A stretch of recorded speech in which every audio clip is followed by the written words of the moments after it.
In week 4 of Bold this week, we want you guys as a group to discuss the idea of bold commitments. In fact, if you're with us on Sunday, you actually got a commitment card, or if you're holding the group discussion guide or want to pull it up on your phone, the card's actually on the bottom of our discussion guide.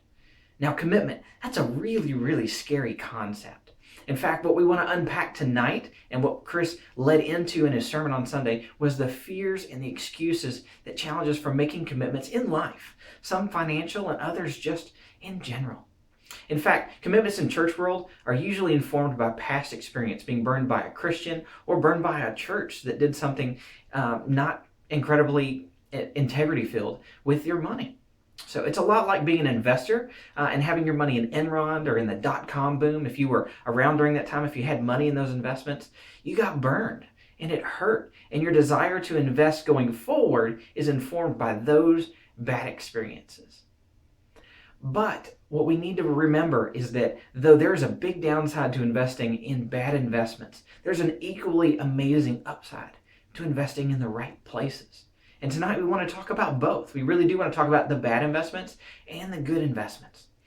So now the other thing we want to get past is the big excuse people make financially when they're looking at making an investment. And that's the myth of more. And that's what Chris spent a lot of time on Sunday. He unpacked it through the parable of the talents that Jesus tells in the Gospels. He talked about men who got talents entrusted to them and who were supposed to use that and invest that wisely while the leader was gone. And he came back and he either praised or challenged the person based on their use of money. And one of the big things that Chris made it clear to us is that we're supposed to be faithful with what we have, but not with what we don't have. And that's very, very, very true, because this myth of more, this excuse that if I had more, I would do more. If I had more, I would be more generous, is just not true. It's just not true. We've got to stay focused on what we have. In fact, if you just want to look statistically, people who have less are far more generous than people who have more. In fact, I've sat with a number of people who really had almost nothing at all.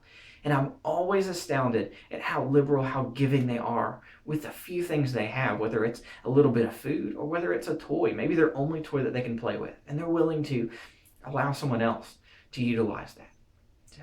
The myth of if I had more, be more generous just isn't true. And we want to talk about how you can move past that and invest in something great.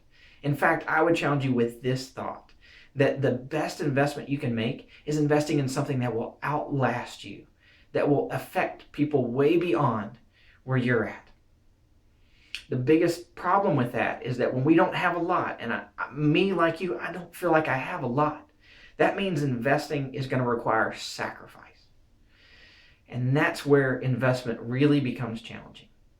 So as a group, tonight, maybe begin by talking about bad investments you've made. Go ahead and unpack some of the fears and some of the pain that you felt by making poor investments in the past. Then I want you to move from that to talking about great investments that you can make. I want to challenge you to talk about any and everything that could be an investment that outlasts you. Maybe that's leaving an inheritance for your kids. And then ultimately, I want you guys to talk a little bit about One Church and whether or not, from your perspective and from your lifestyle, that is an investment you want to make and how you see that outlasting you.